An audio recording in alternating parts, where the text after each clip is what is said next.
to the Inside Maumee Athletics podcast, where we bring you the pulse of our Maumee athletics scene. I'm your host, Jeremy Schneider. Each week we dive into the inspiring stories, hard-fought games, and the teamwork that makes our community proud. Thanks for tuning in. This week I was joined by Maumee soccer player Blake Wagener and coach Chad Kain. The Panthers start their postseason journey this week in the district tournament, and they're the top overall seed.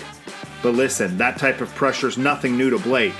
After leading Ohio in goals and points last year, he's followed it up with another incredible season as a senior.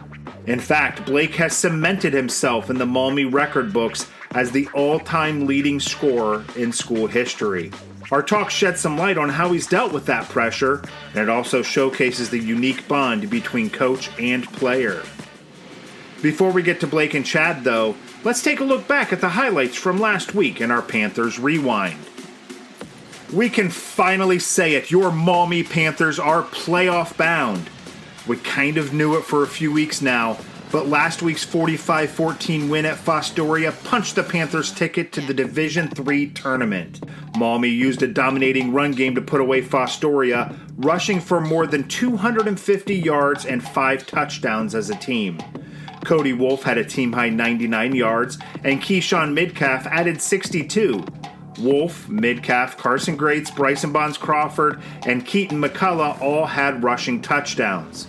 The defense has now allowed fewer than 200 total yards for the second straight game. Over their last 4 games, the Panthers are allowing 195 yards and 10 points per game, and they've come up with 6 turnovers. The girls' soccer team advanced to the Division III district tournament with an 8-0 win over Sandusky. 6 different players scored a point for the Panthers. Miriam Findling had a hat trick.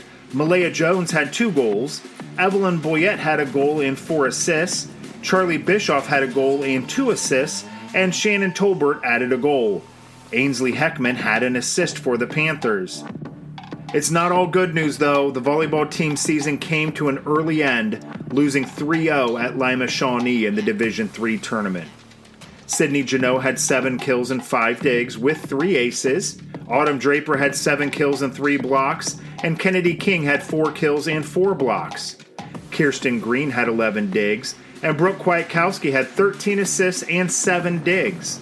Maumee finished the season with a 9-14 record. Keeping an eye on career milestones for next season, Kwiatkowski ended her sophomore season with 735 assists, 437 digs, and 100 aces. Congratulations yet again to Maumee freshman Ariana Dugan, who qualified for the Division II regional meet with a spectacular 4th place finish at the district meet last weekend in Findlay. Dugan ran her second straight sub-20-minute race. On the boys' side, Ian Whetstone led the way for the Panthers, while Gabe Dario, Aaron Powell, and Carlos Balez also had top 50 finishes. And that's a look back at the last week in Maumee athletics.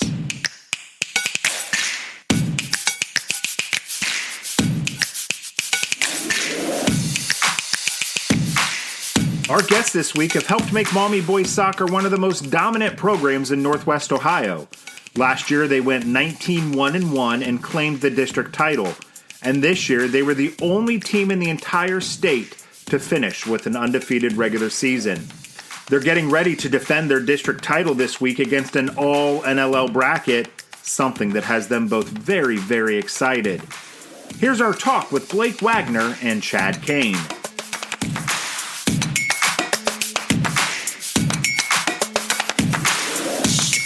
All right, so back to when you were a freshman and just coming into the program, I'm sure 100 goals probably was never on your mind. But from there to here, now 100 plus goals, 126 goals. What have you worked on the most between now and then that has really helped you get to where you are? I would say it was definitely joining club for Valentis, really working on the ball control skills portion of it. There was a lot of time that went into lifting the last few years, trying to get bigger, stronger on the ball. So really, I think I improved in every aspect. We worked on a lot of conditioning the past few years. There's been a lot of that, and a lot of on-the-ball stuff, again, with club. I think just joining Valentis and playing with him for club was probably one of the biggest developments for me I could have made. Yeah, so it's one of those things where if you don't get better at something unless you're doing it more, right? Is that what it was with Valentis, or was it like the level of competition you were facing? I would say it's both. I mean, if you're taking like 4 to 5 months off of soccer, you're never really going to improve. But also we played some really good teams, and I got to play with some really good players, and that definitely helped me improve a lot. Talk about that weightlifting aspect of it. I know that's something that's not new here, but I think it's kind of a newer. It's growing, I guess I'll say. So how much has that helped you, just as a soccer player, being strong on the ball, being physical out there? It's a really big difference because there are plenty of players out there that are really technical. Like, you can tell they've been playing the game for years, but there aren't really too many people that probably go to the weight room a lot and they're really big. So it's definitely a big advantage when I'm going against someone that's of similar skill set, but I'm just bigger than them and I know I can take them off the ball. Right. Coach, how about you? What do you think you've seen the largest growth from Blake in these last 4 years? I'll agree with Blake. I think one thing, him going into Valentis, that was a conversation that him and I had. I mean, I was coaching at Valentis. He could come and play with me, right, which allowed us to continue to work on things to make him better here, but also surrounding him with some better players, more physical guys, guys that just played at a higher level. I think he got to see what that was like. Right. Things were easy for him here, yeah, but it wasn't that easy there. And as he got to putting more work in, getting bigger, getting quicker, getting stronger, then he started to see that he was scoring a ton of goals in club. So I think what Blake has done to get where he's at is he's definitely taken the right paths, but he's also has the right attitude to go in and do their things the right way. He's in the weight room. He was working hard. I think we've talked about this. First at practice, last to leave. Leads by example. So you see that work. And I think that, again, is what has allowed him to be where he's at today. And he's obviously doing his thing, and, we're doing our thing. Right. So it's been good to watch that growth from him. I think he's always had it, but I do believe I'll agree 100% when he went to Valentis. I think that changed how good he could be. How much of that, Blake, is true with you understanding you're not a finished product and continuing to want to get better? Because a lot of guys in your position, 100 goals, 126 goals now, all these honors you've gotten, they kind of sit back and rest a little bit. But you haven't. Why? Why haven't you just kind of taken advantage of it? I mean, no player will ever be perfect. A big part of it is that, last year, regionals, I didn't really do much that game. Okay. Touched the ball a few times. We lost 5-0. And I know that I need to keep improving if we're going to make it any farther this year. The biggest thing to our whole team is that, obviously, we first win districts, but then we're going to go against probably the number 1 ranked team in the state right outside of there. Mm-hmm. And if we're going to win, every single person on our team has to be the best of their ability for that game. All right, so it's not like you were an unknown coming into your junior year, but definitely after the junior year you had a huge target on your back, not just regionally but across the state. How did you deal with that pressure? Did you think about that pressure? Was there anything different to your preparation this offseason because of that pressure? If I'm going to be honest, I really knew that there would be a big expectation this season, but I really just did not care about it at all. Okay. I was just going to play the exact same game I did last year. I'm going to play the exact same way. If they put a couple extra people on me, then I'm going to do the same thing I did last year, get the ball off quick. I don't think I need to prepare any differently. I think that what I'm doing right now is fine, and there's really no reason for me to change anything. If it ain't broke, don't fix it, right? Yeah. Yeah. Coach, did you kind of maybe feel a little bit you need to maybe not shelter him from some of the pressure, but were you more hyper aware of some of these things, some of these expectations that outside forces may be heaping on Blake? Yeah, he's always going to catch the news or WTOL or Channel 11 comes out and does some things with us. He handles it pretty well. I try to take as much off of him as I can. Mm-hmm. I don't get in front of the microphones and the TVs and talk about him. I don't try to put that onto him. I always relate everything to the team. Right. We really, to be honest with you, we haven't changed much. Yeah. We've just continued to go with what we did last year, and that was we're going to come at you, and you're going to deal with what we have, and that's kind of it. And to say we have faced probably 5 in the back every game. So to look at where we're at goal score wise, gave up 2 fewer, and he has scored 45 with still tournament games to play. Yeah. So we're still doing what we do. Right. You're right on. Right. And you just said, if it's not broke, we're not fixing it. And sure. we don't watch tape. We don't watch tape and go, oh goodness, that guy, and that guy's good, so we have to do this. We're not changing what we do. Yeah. We're gonna, if you beat us, you beat us. But we're gonna stick to what we do, and we're gonna continue to go. And that's the best part about it. Blake, take it back to like those. I know you guys always play the Yellow Springs. You play the 795 Cup. How do you feel like playing those, especially that Yellow Springs tournament? That really gets you guys ready for the season, doesn't it? Because you're playing the Carrolls, you're playing the Kenton, you're playing the top level teams. How does that get you ready and the team ready for the season? I think it's really nice for the whole team because the only teams we ever play other than Salina this year are teams that we play every single year. Mm-hmm. We already know all these teams. Then we go to Yellow Springs, we see different teams from all over the state, like hours away, teams I've never heard of. Mm-hmm. And it's just like a really good time to get used to other teams' play styles and really learn how other people play. And then sometimes when we get later in the tournament to like this regional games, like we'll be seeing teams that we've already faced or teams that like the team we're gonna play has played. Right. So we kind of know like where we're sitting at with these kind of teams. Sure. Like we know that Indian Hill might be slightly better than Carroll, but I also think that if we're going into Carroll fully healthy with the team we have right now, we could definitely win that game or at least put up a much better battle than we did at Yellow Springs. So Yellow Springs is just a really good way for us to prepare for the season.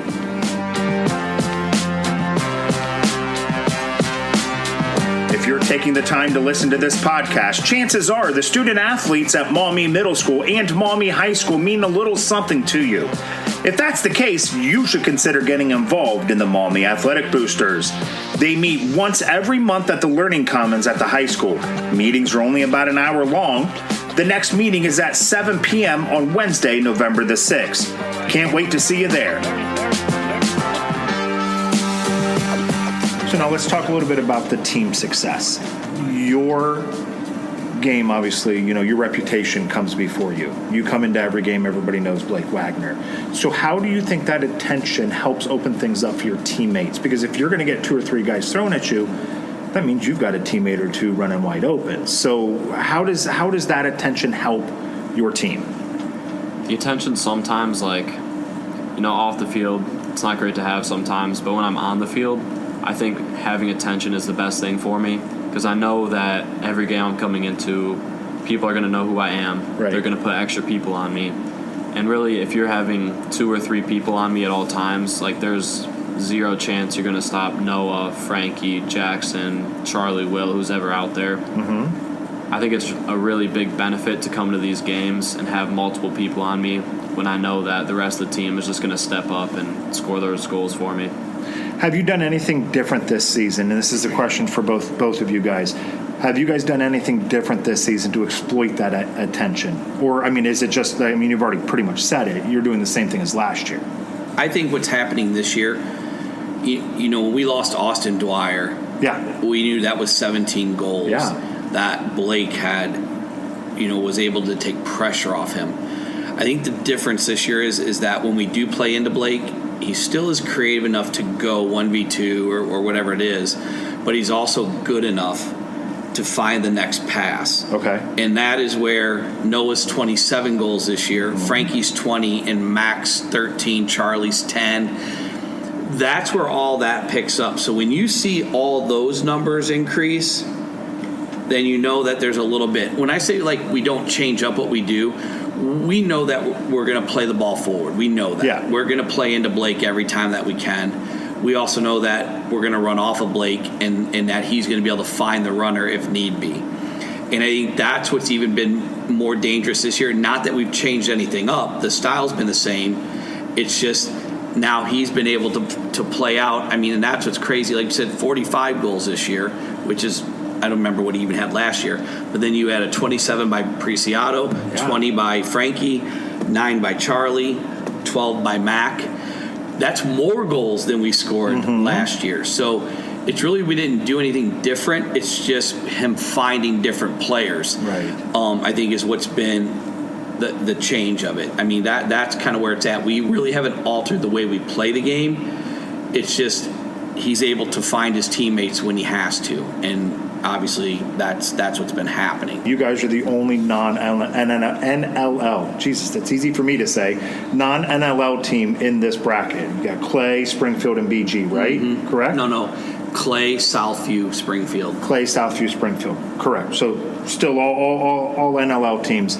Does it mean a little bit extra to you, Blake, to know that you're going to be facing, like no matter what, you're going to have to knock off a couple NLL teams to get back to that region? Does that make it a little bit special based upon the history of Maumee and the NLL? It makes it a little more exciting because when we got switched from the NLL to the NBC, like I really was not a big fan. I like the competition we got to see every year in the NLL, and I'm really glad that we get a district full of NLL teams so we can go back and prove that if we were in the NLL this year, we would have been one of the top teams.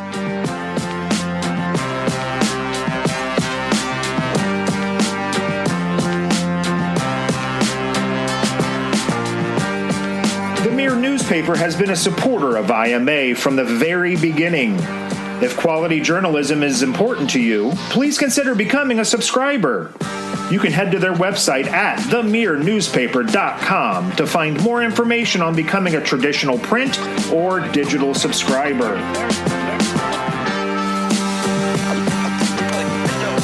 So a lot of these guys you've played with for many, many years. And that's one of the great things about soccer is that you can start off playing little bitty bumblebee MISA soccer and go all the way up through your varsity senior season and play with the same guys.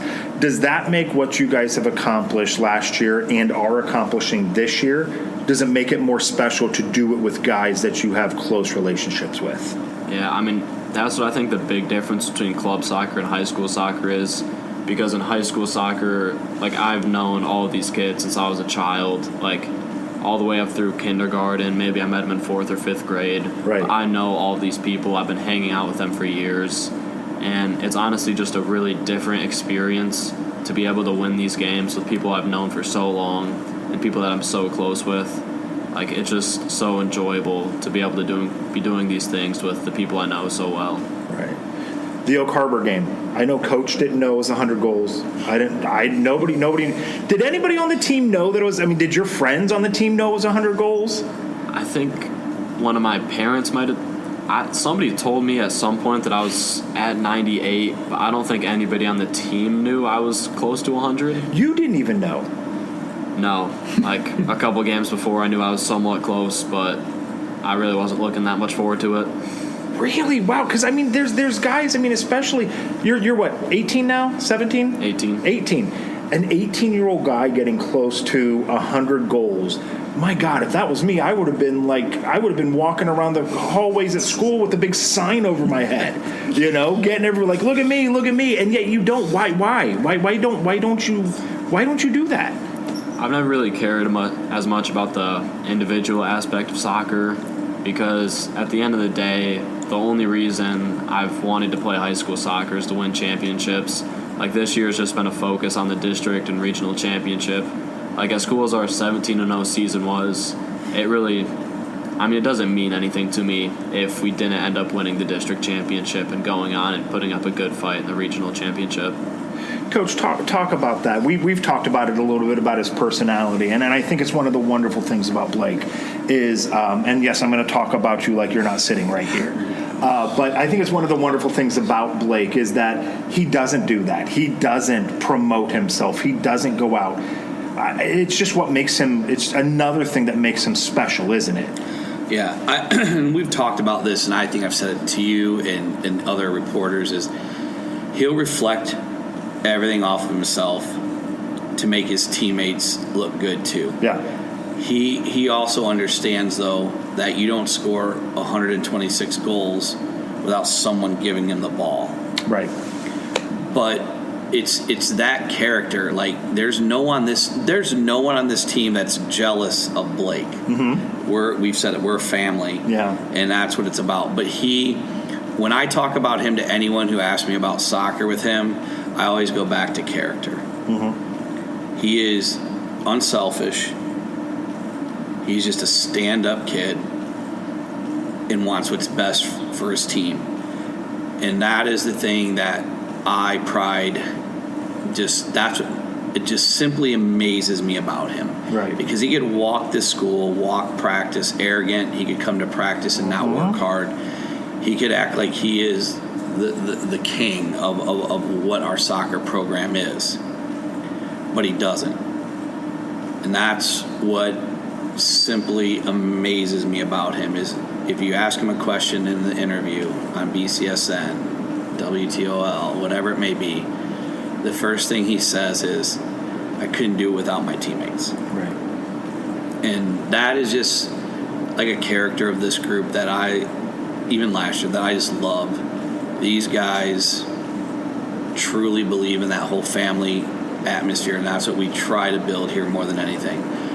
But that will probably be the thing I miss most when he leaves, is just the person he is. And he's just the journey that I was able to go on with him for 4 years, and the team is just crazy. It'll be a memory for me for a lifetime.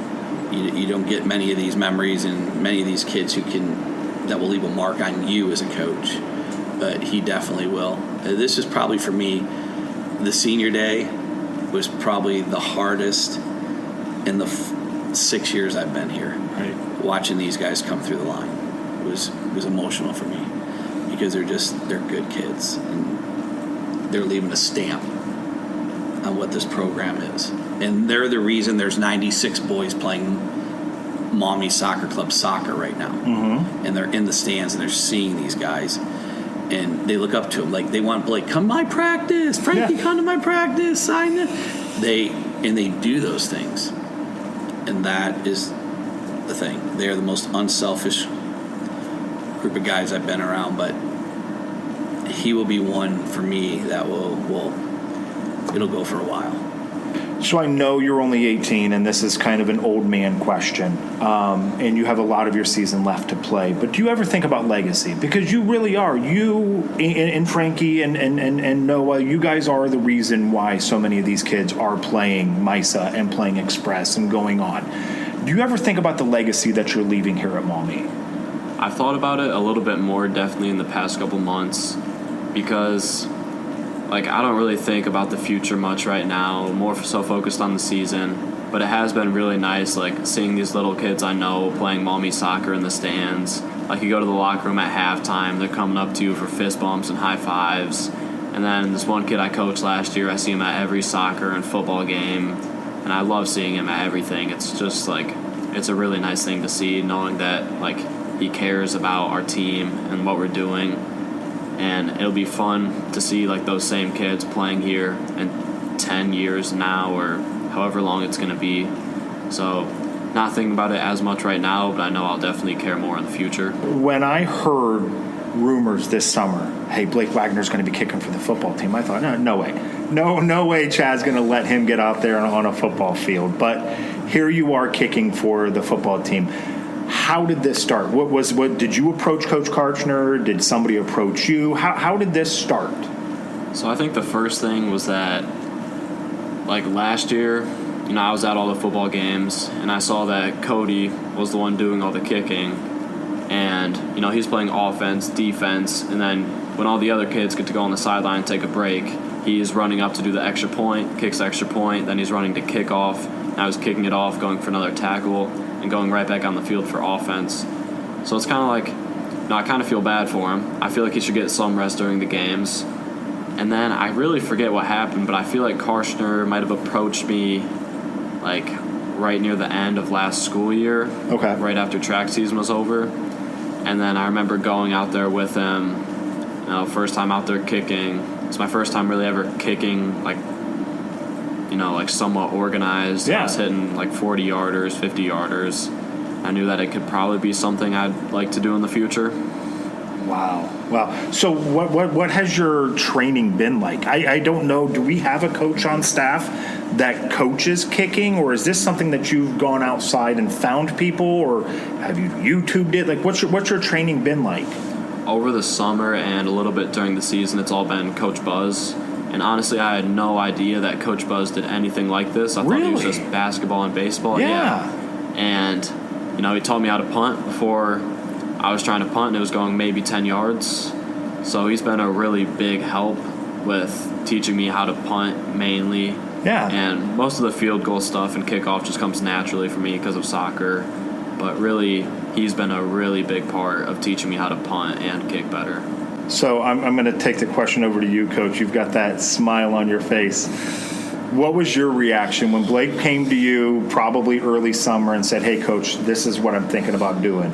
What was your reaction? And remember, this is a family show, so we got to keep the language PG. Well, first, I really didn't know what to say at first. But he's a senior, and I don't ever want to be the guy that says that. I mean, we definitely had conversation about the expectation, what I would like to see him do if this is what we're going to agree on. I would like to think that his respect was in the same way that if I had really thought it was a horrible idea, that he had said, hey, Coach, all right, we're going to ride soccer out. This is what we committed to, right? And we're going to do it. I didn't want to put him in that spot either, but like I said, I would have thought he would have came and said, let's finish this what we started. Yeah. But I knew, he's healthy. He takes care of himself, so I didn't think would that be. I guess the biggest thing is when I actually met with Evan, and he said, what we're going to do is he's going to kick it, and then he'll come just to the sideline. Well, that was the promise that was initially made to me, so I wasn't that bad with it. And then I'm sitting in the stands one game, and I wasn't paying attention, and people were like, dude, Blake just tackled the guy. And I'm like, what? And they're like, yeah. I'm like, all right, and then I run into Cam. He's like, you really going to allow this to continue? This is Cam saying it. He's a football guy, right? Yeah. So I was like, but if you would have asked me, honestly, if Blake kicks the ball and the guy's going to run for a touchdown, is he going to tackle him or is he going to run off the field? Right. And I knew going into it that he's probably going to get in the mix here and there. And I was okay with it. Don't get me wrong. Does it cross my mind? Does it worry me that something, silly could happen? Sure. Absolutely. To be honest, we just had conversation today about if we win Wednesday, we have a district final at 11 a.m. or noon on Saturday, and he's got a home football game. We had that question of if I really looked at you and said, hey, I'd prefer you not kick Friday. Yeah. Because we have to take care of business Saturday. His response was good to me. I understand, Coach, and we can do it. But he's like, what he promised me this time is I will kick off and I'll stay. Because if he stays back behind the 45, right, he can't tackle. That was an adjustment we made. It was to say, okay, go ahead, kick off, do your thing. But he's like, I will definitely back off the mix. Right. So that there is no chances. Right. So I'm good with it. Like I said, I wasn't going to tell him no, but I do believe him and I's understanding was pretty good. It is. It's kind of difficult, sometimes because it all it takes is one step, right? You can tear your ACL. Yeah. It doesn't even have to be a hit. No, yeah. And if you did it on the football field, I'm probably not going to be the happiest guy in the world. Right. I mean, if it happened on the soccer field, it's okay, it happened. Right. But if I get a phone call at 11 o'clock at night, hey, Blake tore his ACL, they plan to kick a football. Yeah. I'm probably not going to take it the same way as if it had happened out on the soccer field. Sure. But it's cool watching him. I won't lie. I enjoy watching him kick the field goal. I get, I like to say I'm the coach of it. He can say whatever, but I think I let him that field goal stuff. So my son plays. He's a junior on the football team, and he said there was one time I forget what game it was. It was one of the last 3 or 4 games. He said he's standing on the sidelines, and he just sees the kid returning the ball, and he just goes feet overhead. And everybody's like, oh, my God, that's Blake. Blake just nailed him. And the first thought that went through my mind, because we had that conversation before, was I thought Blake was supposed to come right off the field after the kick. How fun has it been? I mean, and not that, because boys soccer, I don't think people who've seen a game understand how physical it really is. You guys beat the heck out of each other out there on soccer, but it's a little different in football. So how fun has it been to get those tackles and hits? Yeah, I mean, it's definitely a little bit different on the football field than it is with soccer. You know, I trust myself because I'm in full pads and a helmet, obviously. Yeah. But, you know, coming into the season, I knew that Chad would not want me to tackle. But I can't really help myself if someone's running down the sideline. Yeah. Like, it's in my mind that I could let him score a touchdown, or I could try to hit him as hard as I can and see what happens. So I think it's a lot more enjoyable trying to tackle people and have some fun with it.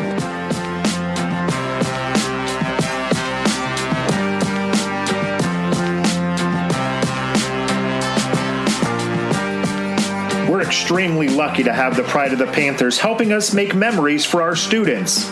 There aren't many communities or schools who have a group of talented photographers at almost all of our kids' events and games.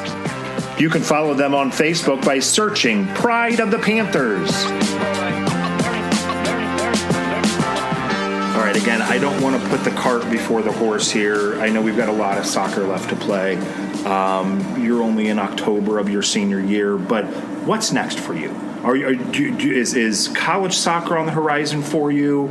I mean, heck, you kicked a 47-yard field goal on Friday night. Is college football on the horizon for you? What's next for you? I've never really, I mean, until this year, like, I've never thought about football in college, so that one's kind of all pushed to the side for me because never thought about it too much. And then college soccer, like, it's something I've been going back and forth with for years. Like, do I want to give up soccer completely and just focus on academics for 4 years? So I think, like, no matter what, I most likely won't be playing, like, competitive soccer in college, but I will definitely be playing some type of, like, intramural or lower soccer because I just, like, there's no way I can give it up completely in my life. Right. I just don't see myself playing for, like, a really competitive team for the next 4 years. Wow. Does is that weird to you? Did you hear him say that? It's hard for me to hear him say that. I think he's comfortable where he's at, but I also think right now, as those decisions start coming, I think he will start to miss it, depending where he decides to go. I mean, I think maybe at the end of the season and stuff, him and I will talk when he narrows it down. I know a few schools he's looking at. I definitely think at the one he could go and play club ball there, which they're ranked, I think, number 2 in the state in club soccer. They're almost as good as their varsity squad. Wow. Okay. I know a couple boys that are playing there currently that I coached at Pace Center.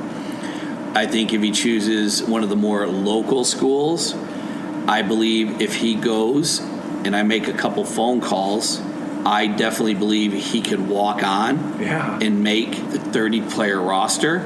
And I think if he dedicates himself to that training, I think he would be, by the end of his freshman year, I think he would be in the top 25 in travel with that program. And I think he could probably be getting minutes his sophomore or junior year because I know his work rate and I know his ethics on the field. So for me, either one he chooses, I think he should play more competitive at the one and get into the club, and they also recruit off their club team. So if he has a great club year and he's dominating it, might find himself in that D1 Big Ten lineup. But I also believe if he chooses the other one, I've talked with their coaches. He's been up there. I've got some connections.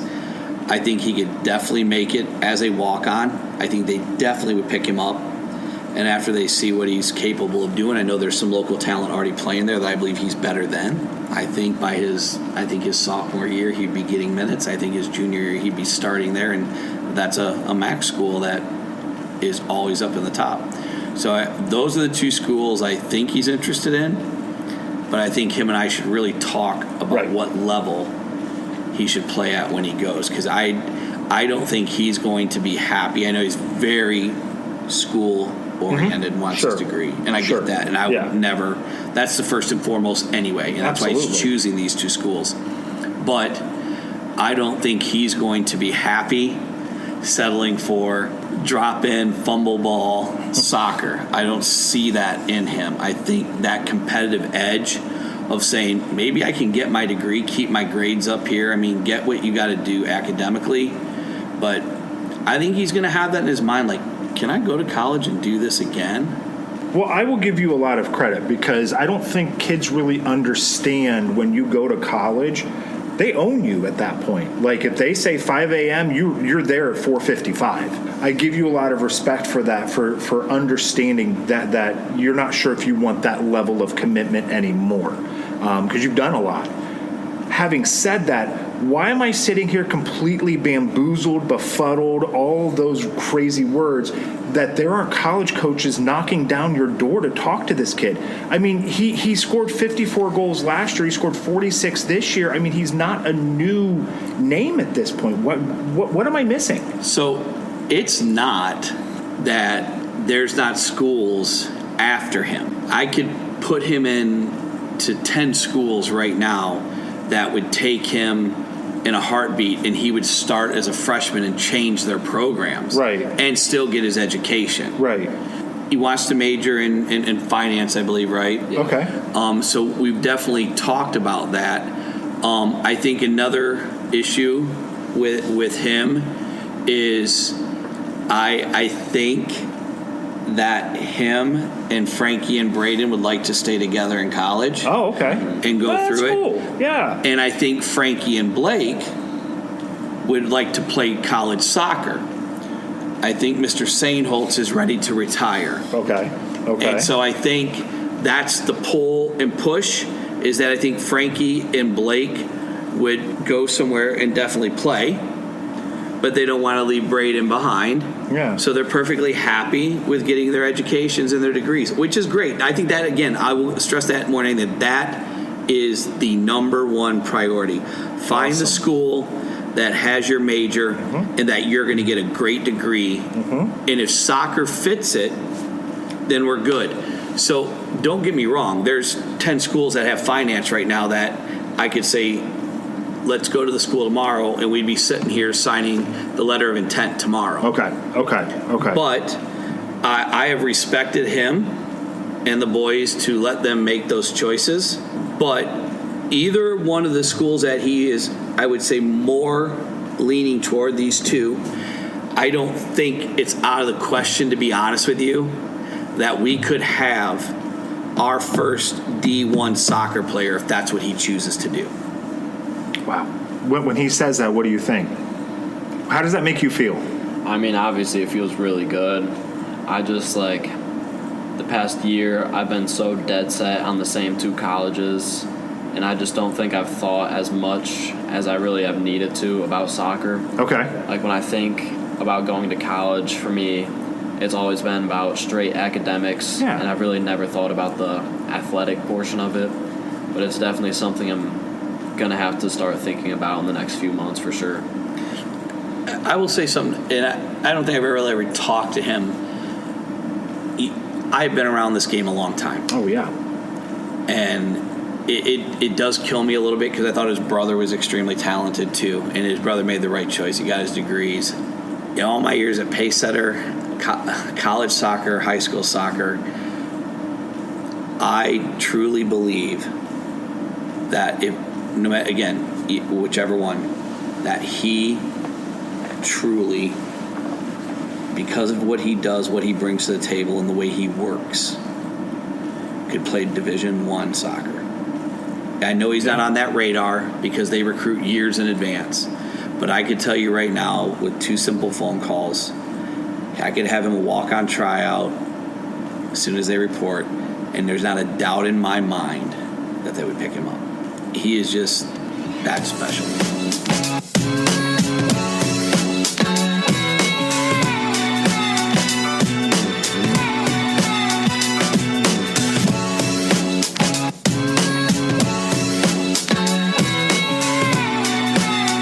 The next part of this used to be called the Desert Island Questions. I'm calling it now Rapid Fire because it's not really Desert Island. Maybe I'm being too nitpicky. Whatever. All right, so Halloween's coming up here in just a couple weeks. Leads us into favorite candy. Reese's. Cups or pieces? Cups. That's a great answer. I think I asked you this. No. What's your answer? It's crazy. Is the Reese peanut butter cup. I'm a Reese peanut butter. I take them all out of the kids' bags. Oh, yeah, me too. Yeah. Great answer. Okay, so do you do it like, are we frozen guys? Do you freeze them? Do you refrigerate them? Just straight room temperature? Room temp. Both. Yeah, I'm with you both. Either way, but yeah. Blake, what's your favorite class in school? Math. Math? Yeah. Okay, all right. Chad, what was your favorite class in school? Jim, no. Actually, you know what? Recess. I enjoyed English, and I can even remember my teacher. My teacher was Mrs. Leach. Okay. English was my favorite. There you go. Blake, you're coming up to a game. I don't know what your pregame looks like, but if you wear headphones listening to music or whatever, what's your hype music? What's the song that you're listening to that gets you ready to go?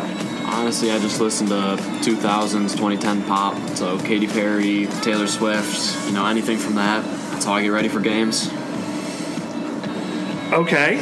All right. I am going to leave that pause in there because I'm not really sure where to go with this one right now. All right. Katy Perry, Taylor Swift. So you're a Swiftie, or you're not that deep. No, not really. I just like a few of her songs from like the 2000s. I haven't listened to any of her new stuff in probably 8 years.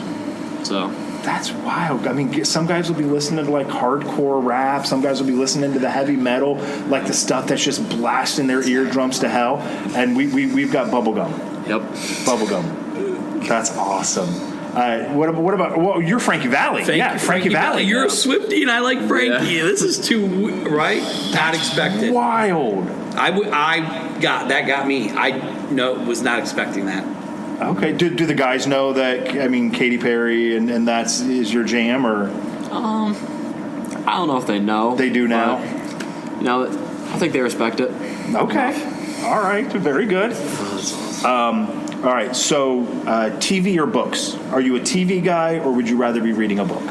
Probably TV. TV. What's your favorite show right now? Probably Outer Banks. Outer Banks. Okay. All-time favorite show? Probably Stranger Things. Okay. Stranger Things. Yeah. My 13-year-old is rewatching it right now. So as I walk into the room, I'll catch glimpses of it, and I'll just sit down, and there goes 45 minutes because I'm watching Hopper and Elle and all that stuff. Yeah. So, what about you, Chad? TV or books? TV. TV. And did I ask you I don't think I asked you this one. Favorite TV show? No. So favorite TV show to sit down and watch is The Big Bang Theory. Okay. I could rewatch all the reruns of that. But Bazinga. But I am 100% with him. I love Stranger Things. Yeah. That's my favorite show. Stranger Things, that's really good. All right, well, I wasn't going to ask this question, but I heard you guys talking before I started the recording. So, Blake, who's your favorite person? No, I'd probably have to say maybe Chad Kain. There you go. I will say this. I have enjoyed watching Blake grow. He's got an amazing family. Yeah. His dad has been super helpful for me. His mom is wonderful. Siblings, I got to coach Braden. Got to meet most of the family. It'll be hard when he leaves. He's had a special place, and I appreciate him. You can just tell you two sitting by each other. There's a special relationship there that's not just coach player. There's a level of respect there that you don't really see too often. So. That's pretty special. Pretty cool. All right, guys. Well, hey, before we get too mushy here and before we need to break out the Kleenexes, I want to say thank you both very much for taking time out of your Sunday evening and coming in and speaking with me. Good luck this week. Let's get back to that regional and win it, guys. Yeah, definitely. Right. We'll work at it. Yep.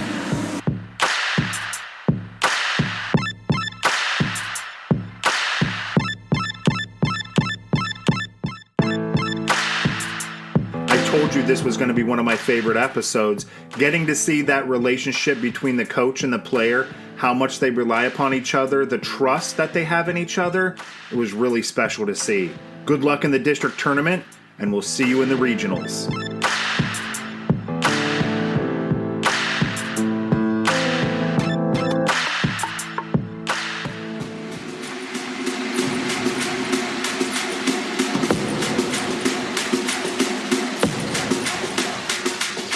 Before we sign off this week, let's take a look at some of the games and events coming up in Panthers athletics. The week starts off with a pair of district semifinal matches for your Maumee soccer teams. The girls' team will face rival Sandusky Perkins at 5 p.m. at Lake High School. The boys team tangles with Clay at 5 at Ottawa Hills. The district final for both of those brackets will be Saturday at 6 o'clock.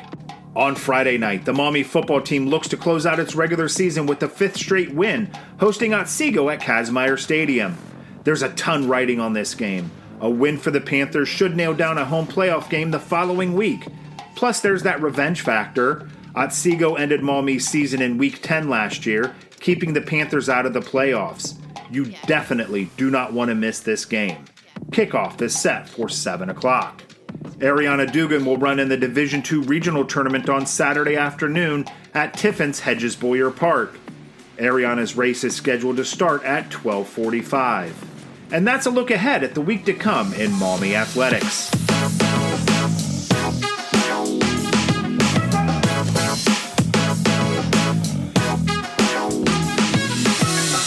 You've reached the end of another episode of Inside Maumee Athletics. Thanks again to Blake Wagener and Chad Kain for joining the show. We're all cheering for the Panthers to bring back another district championship this week. We're also lucky to have our supporters, the Maumee Athletic Boosters, the Mirror newspaper, and Pride of the Panthers photographers. If you'd like to contact the podcast, email us at insidemaumeeathletics@gmail.com.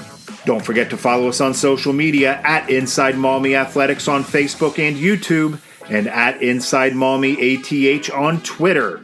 Until next week, thanks for listening.